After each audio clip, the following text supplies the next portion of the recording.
Welcome to the bold analysis, guys. Apologies, I did not shoot a video yesterday because I arrived here in Egerton and I was not feeling well, so I took a day rest. That's why I could not do video yesterday. Former President Uhuru Kenyatta hosted the second Jubilee Party NDC today. And in this podcast, we are going to look at Uhuru's direct message to William Ruto and the opposition in what is seen as a turning point in the 2027 general election. It's really going to take a different turn. And before I delve to those details, guys, I am still reaching to you. This is day 2. I am here in Egerton to help put up a house for Mary Nyambura. This lady you are seeing here went out to work in Saudi Arabia, but she found a toxic boss. She was pushed from the 3rd floor of the building where she used to work, fell down and broke the spinal cord, and came back in a wheelchair. The mother of 3 is finding it difficult to cope up with life just after that. But after her savings that she got there, she bought some piece of land, and where I am reaching out to us to help put up a 1-bedroom house for her and the children, so that at least she can find how to cope, to pick up with life. I am here, and this is why I came to support this, and I'm reaching out to you. We had already started, as I had promised. This is the floor. This is why it had reached. We are looking at, in the next 2 or 3 days, we should be able to make this building Ifike Linton, so that next week on Monday, we should be doing the roofing, and then we start the finishing part. So we are still way back, and that's why I'm reaching out to you. What we had collected is going to help us then to complete the other part that is remaining, and this is where that house has reached.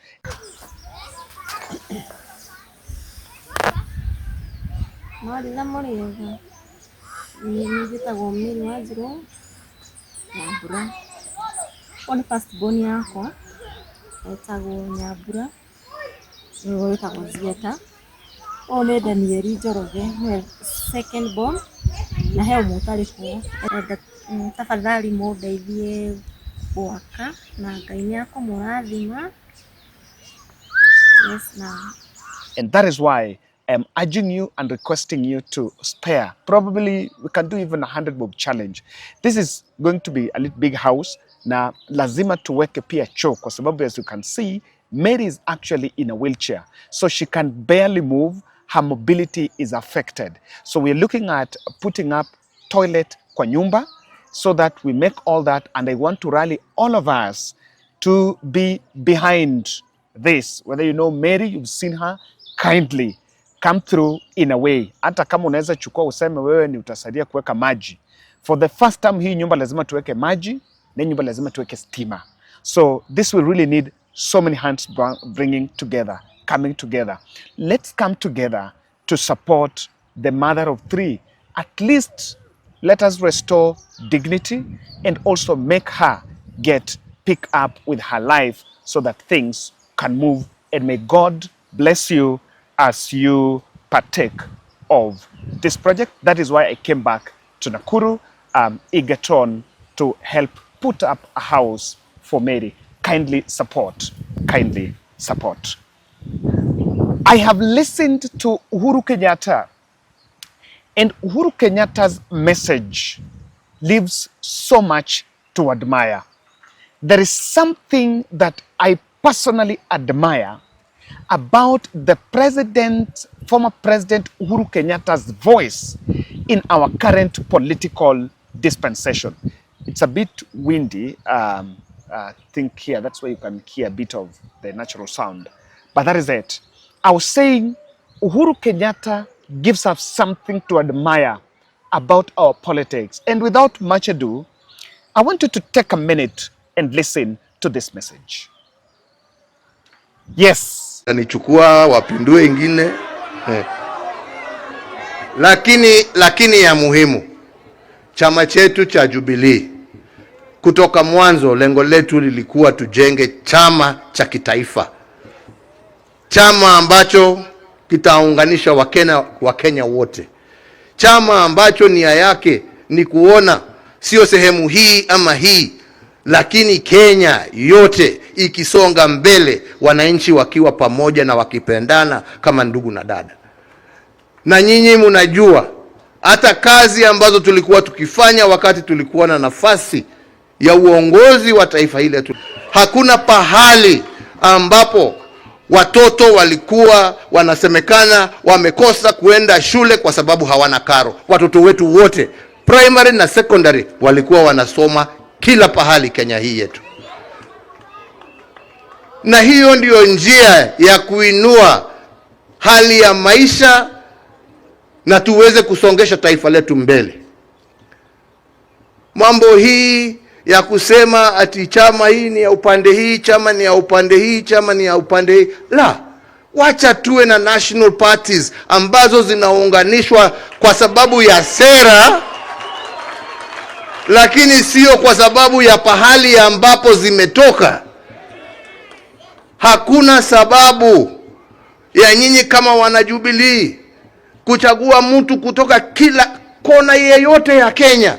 Haja ni nyinyi mjue ya kwamba huyo mmechagua ni mtu ambaye atajitolea kutendea Wakenya wote pahali popote walipo kwa haki,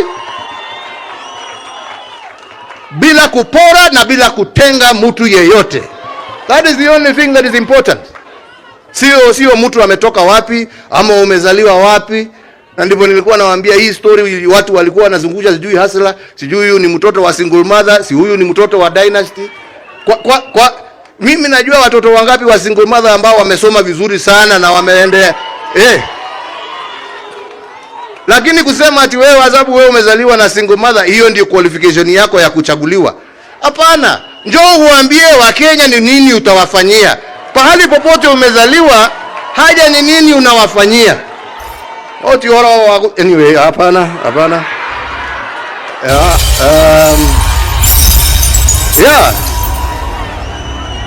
Kila mtoto, uwe umezaliwa kwa nyumba ya matope, uwe umezaliwa kwa nyumba ya dhahabu, kila mtu ako na nafasi ya kuongoza taifa hili letu la Kenya. Haja ni apatiwe nafasi.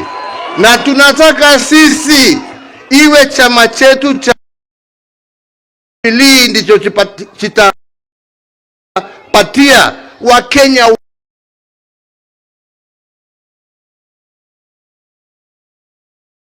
wote bila kubagua nafasi ya uongozi katika taifa letu la Kenya. Na hiyo ndiyo lengo letu. Na hiyo ndiyo nimesema, na nitahakikisha mimi nimesimamia hiyo process mpaka mwisho. Na ndio zile shida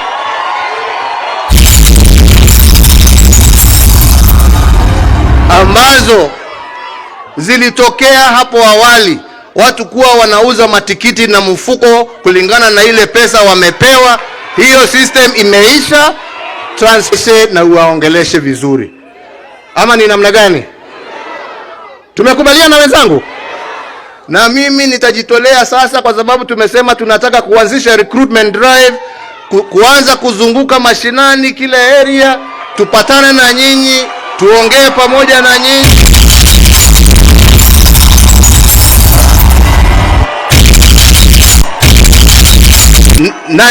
Na ndio pamoja tujue mwelekeo wa kesho.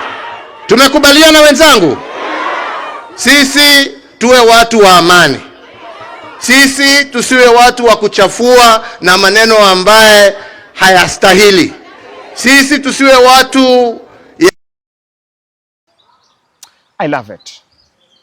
And I want to tell you why this is what the 2027 general election needs. This is the truth, the reality. If the 2027 vote is going to be mobilized based on how many votes the tribes can bring on table, if entirely that is going to be the strategy of the 2027 vote, then William Ruto is going to get his second term. Why? All those people coming together with the tribal card, they have a price. And if that is what it will take, William Ruto will buy all these tribal king queens and kingpins to make sure he gets second term. The reason why William Ruto is quoting Raila Odinga is not because he wants to push issue-based campaigns for 2027. Raila is supposed to mobilize the Luo vote entirely for him. That is why he's actually with Raila Odinga. And this is what Uhuru Kenyatta is telling us. We must at least get it right. And I want to just get deep into this podcast and make some few observations that I saw there. In that NDC, Uhuru Kenyatta was received by Matian'gi in the hierarchy. And all the other leaders, be it the other Azimio leaders, Kalonzo Musyoka and the others, were not present except Fred Matian'gi. Yes, I understand Matian'gi is having a personal relationship with former President Uhuru Kenyatta, but him to go and to be invited to attend that meeting did not just take the friendship and the fact that they worked together in cabinet. It was a political message that Uhuru Kenyatta was directly telling the opposition that my preferred person for 2027 is none other than Fred Matian'gi. Just a side thought, as Jubilee is doing NDC and is talking of how they are going to move forward, with Uhuru Kenyatta saying that himself is going to lead campaigns just to make sure that even party nominations at Jubilee Party are free and fair, and himself, he mobilizes and rejuvenates the party by going to talk to people at grassroots. It is a very clear message that Uhuru Kenyatta is sending a message. And I want to tell you, look at what happened in Malawi. The former president led campaigns and won back. I'm not saying Uhuru can win, but there is a message that is being intended. You could see, I saw in the sitting arrangement, I saw Matian'gi, I saw David Murathe and other party officials, and mobilization was done to make sure that they actually got numbers that will come for that NDC. Jubilee Party MPs Mike Mwenje, Amos Mwago attended, except Sabina Chege and the others. Now, there is the part of that NDC that I want us to pay attention to. Remember, as I take you there, take a minute and support our mission here in Egerton to build a house for Mary, and you can partake. We are doing challenge. What you can get, please find it in a place in your heart to support this mission. Uhuru Kenyatta reminded the country about the Jubilee regime administration. And intentionally, there is something I want us to grasp from this part of his speech, because there is something he's trying to draw. Under my administration, under my leadership, and courtesy of the Kenyan electorate, we have been a governing party for approximately 10 out of our country's 60-odd years of life since independence. Saw the implementation of a new constitutional order, and we did so within the stipulated timelines. As a party, we can say that we left behind a more connected country than we found it. We doubled the number of tarred roads, increased electricity connections from 35% of our population that we found to over 70%. We began the process of modifying dilapidated colonial infrastructure with the introduction of the SGR, the development of Lamu Port, the revival of Kisumu Port, amongst many others. In health, our Linda Mama, the removal of maternity fees in our health centers gave and saw great improvement in maternal health and improved child mortality rates. Our management equipment services saw medical equipment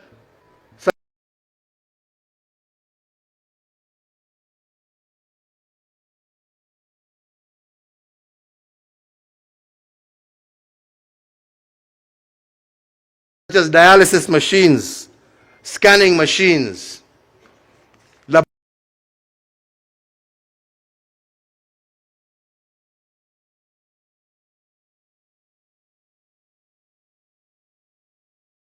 laboratories, and other equipment become available to distant corners of our country, with counties like Mandera being able to carry out cesarean sections and other such operations for the first time since independence. In education, we restored the sanctity of our exams. We maintained the free primary education that we inherited from President Kibaki.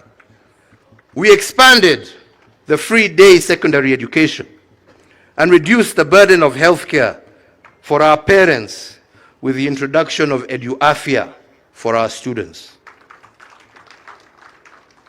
In security, despite initial challenges, thereby ensuring that our security agencies were better able to handle both domestic and external threats.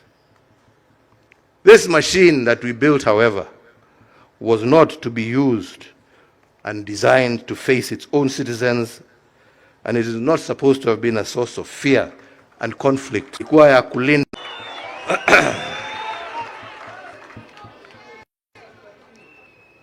We worked as a party to bring greater cohesion in our social construct, to reduce ethnic tensions and address both social and regional equalities. This noble effort, unfortunately, it being called an attempt to erode democracy. I wonder what the equation to the next. In the last general election, I endeavored to pass this message. Unfortunately, it fell on deaf ears and stories of dynasties and hustlers and so on. Yeah. Today, many of the gains we had in the past included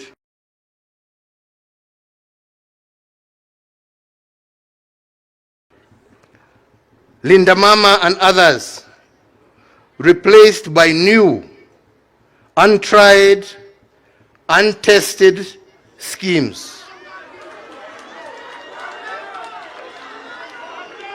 And while we wait for these experiments to work, Kenyans suffer and our progress is retarded. He'd taken a direct swipe at Shah. And remember, when William Ruto came, he removed EduAfia. There was maternity for mothers, Linda Mama. There were others. And then he's saying they've been replaced by untested things that have just been guesswork, that have not been piloted. By the way, even universal health coverage was piloted. This Shah thing was not piloted anywhere. Things that have not been tested anywhere in the world. And I can tell you that we are going to have interesting days in terms of our politics. In the next couple of days, you will see at the kind of attacks Uhuru Kenyatta is going to receive. And I'm going to wait at how they are going to respond. That analysis will come your way later in the day. But here, he's so passionate that he's reminding the country that we are going through that, compare what we did and what is currently happening. A very clear message. A very clear message about what Jubilee Party regime achieved. And that message is geared as reminding the country that maybe let's compare Jubilee regime and the current regime. The other message that also took cognizance about is the issue of Uhuru. Jubilee is in Azimio. Our doors are open for all. Nyinyi wenyewe. So ladies and gentlemen, as I conclude, I wish, for the sake of clarity, to remind Kenyans that the Jubilee Party, as you well know, and for reasons that have just been given, has been largely silent for the last 3 years for those reasons.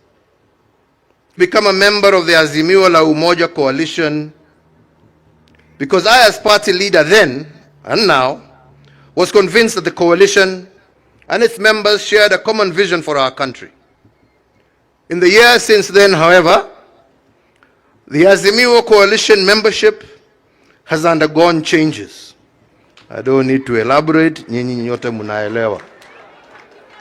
However, notwithstanding these changes, and as we speak today, the party, as per the decision of our organs, remains a member of what is left of this coalition, and any decision on whether to reinvest in it or leave it will be a decision for the party's new leadership to take when the time comes.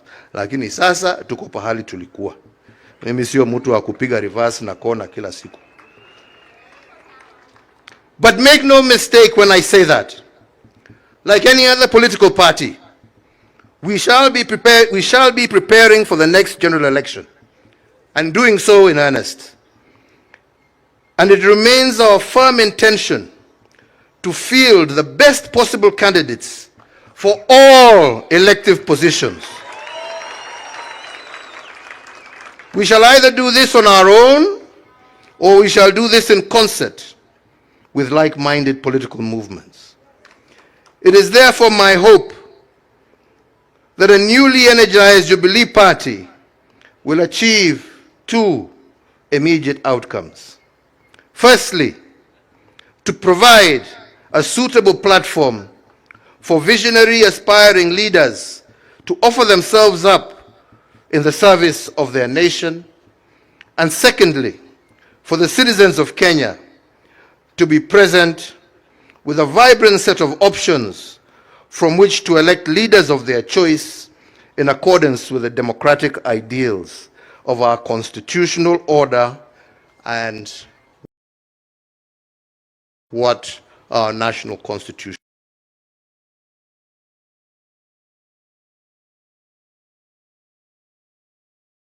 states. Kwa hivyo wenzangu, niliwaambia mimi siku hizi siongeangi mengi, na najaribu saa kukaa on point, sio hapana. Unajua sasa wataenda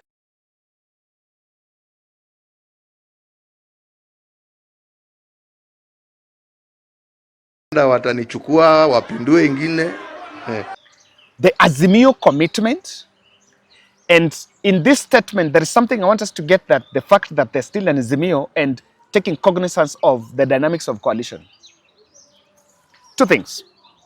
He's saying they're still in Azimio, so that means he's still with the Kalonzo and the rest of the team.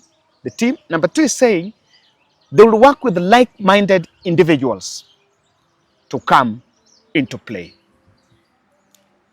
And I dare say this, I have seen someone arguing that Uhuru Kenyatta is coming to cut the influence of Rigathi.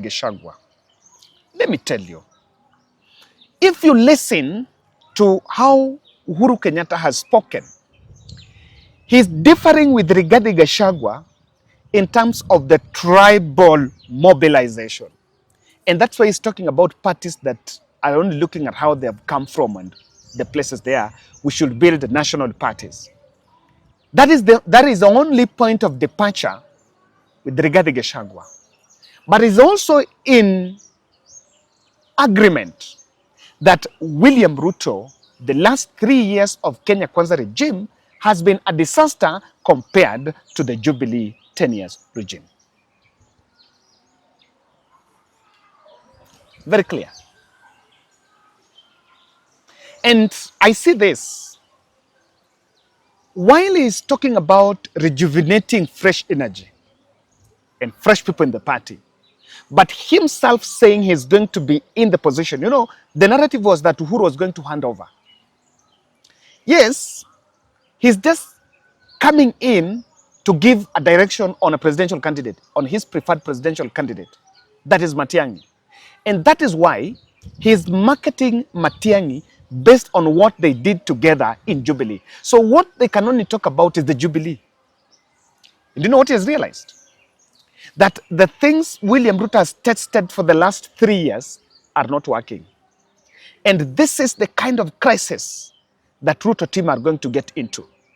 How to present their scorecard with what Uhuru did and show the difference. It's going to be an interesting political contest going on. And that is also to mean that we'll work with the others.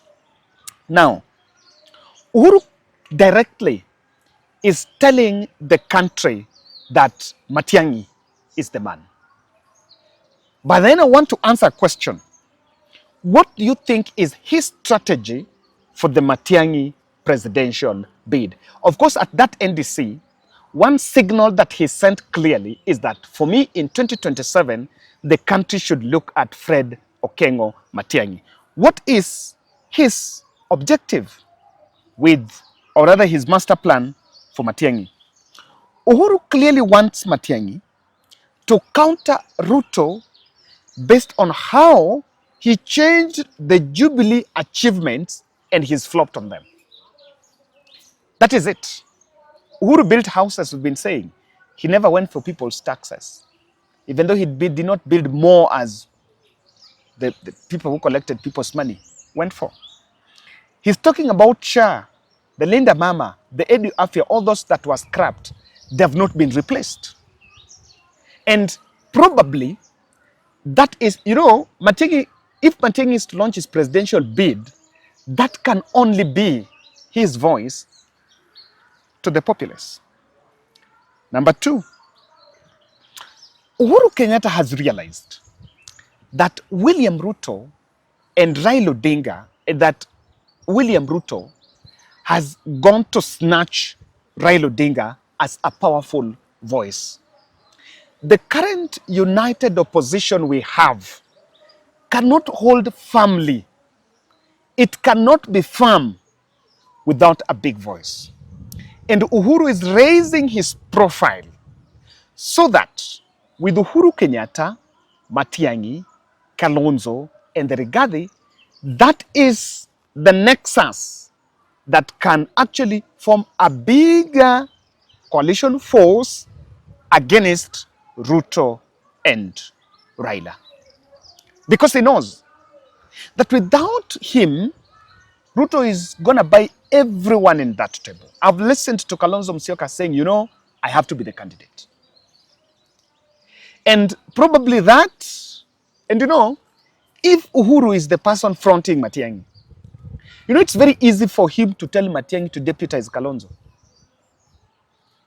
Yes, it's very easy. It will be possible for him to craft the ticket for the two.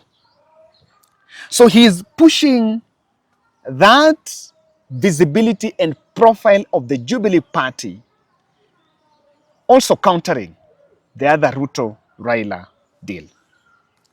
Third, master plan. I think it is in his interest to propagate the tribeless approach to politics. And that is what the platform he wants to use to eject Ruto. And I want to, and allow me to delve in this. just make some explanation. And I started by saying it. You know, the united opposition is very right on who brings what on table. That is very right.